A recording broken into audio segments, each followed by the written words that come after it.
بک صحیح مسلم حدیث number 51 international number 7 status صحیح۔ ہمیں عاصم نے حدیث بیان کی، کہا ہم بالکل نوعمر لڑکے تھے جو ابو عبد الرحمن سلمہ کے پاس حاضر ہوتے تھے۔ وہ ہم سے کہا کرتے تھے، ابو احوص کے سوا دوسرے قصہ گوں وعظوں کی مجالس میں مت بیٹھو اور شقیق سے بچ کر رہو۔ شقیق خوارج کا نقطہ نظر رکھتا تھا، یہ ابو وائل نہیں بلکہ شقیق غبی ہے۔ بک صحیح مسلم حدیث نمبر 52 انٹرنیشنل نمبر 7 اسٹیٹس صحیح۔ جریر کہتے ہیں میں جابر بن یزید جعفی سے ملا تو میں نے اس سے حدیث نہ لکھی، وہ رجعت پر ایمان رکھتا تھا۔ بک صحیح مسلم حدیث نمبر 53 انٹرنیشنل نمبر 7 اسٹیٹس صحیح۔ مصر نے کہا ہم سے جابر بن یزید جعفی نے ان کی بدعتوں سے پہلے جو اس نے گھڑی حدیث بیان کی۔ بک صحیح مسلم حدیث نمبر 54 انٹرنیشنل نمبر 7 اسٹیٹس صحیح۔ سفیان نے کہا جابر نے جس عقیدے کا اظہار کیا اس کے اظہار سے پہلے لوگ اس سے حدیث لیتے تھے، جب اس نے اس کا اظہار کر دیا تو لوگوں نے اس کی بیان کردہ حدیث کے بارے میں مطعون کیا اور بعض نے اسے چھوڑ دیا۔ ان سے پوچھا گیا اس نے کس چیز کا اظہار کیا تھا؟ کہا رجعت پر ایمان کا۔ بک صحیح مسلم حدیث نمبر 55 انٹرنیشنل نمبر 7 اسٹیٹس صحیح۔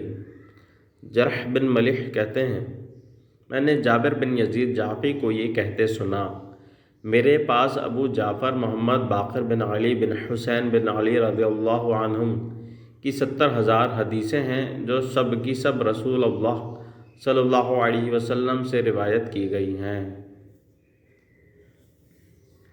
بک صحیح مسلم حدیث نمبر 56 انٹرنیشنل نمبر 7 اسٹیٹس صحیح۔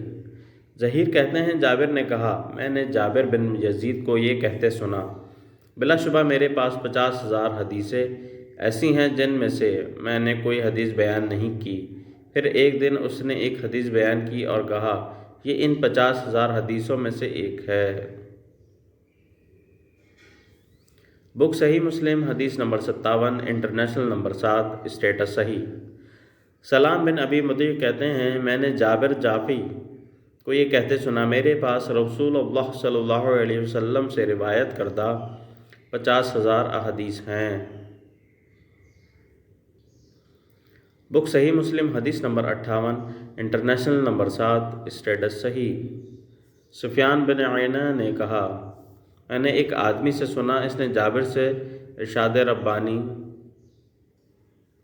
اب میں اس زمین سے ہرگز نہ ہلوں گا یہاں تک کہ میرا باپ مجھے اجازت دے یا اللہ میرے لیے فیصلہ کر دے، اور وہ سب فیصلہ کرنے والوں سے بہتر ہے، کے بارے میں سوال کیا تو جابر نے کہا اس کی تفسیر ابھی ظاہر نہیں ہوئی۔ سفیان نے کہا اور اس نے یہ جھوٹ بولا، تو ہم نے سفیان سے کہا اس کی مراد اس سے کیا تھی؟ انہوں نے کہا روافض کہتے ہیں حضرت علی رضی اللہ عنہ بادلوں میں ہیں، ان کی اولاد میں سے جو کوئی خروج کرے گا ہم اس کے ساتھ خروج نہیں کریں گے حتیٰ کہ آسمان کی طرف سے پکارنے والا، اس کی مراد علی سے ہے، پکارے، یقیناً وہی پکارے گا کہ فلاں کے ساتھ مل کر خروج کرو۔ جابر کہتا تھا اس آیت کی تفسیر ہے اور اس نے جھوٹ کہا، یہ آیت حضرت یوسف علیہ السلام کے بھائیوں کے بارے میں نازل ہوئی تھی۔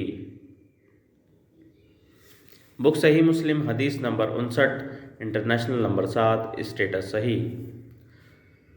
سفیان سے روایت ہے کہ میں نے جابر کو تقریباً 30,000 احادیث بیان کرتے ہوئے سنا ہے، میں ان میں سے ایک حدیث بیان کرنا بھی حلال نہیں سمجھتا، چاہے اس کے بدلے میرے لیے اتنا اور اتنا ہو۔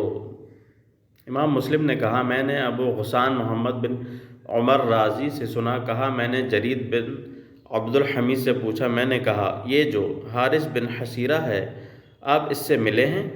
کہاں ہاں، لمبی خاموشی والا بوڑھا ہے، ایک بہت بڑی بات پر اصرار کرتا ہے۔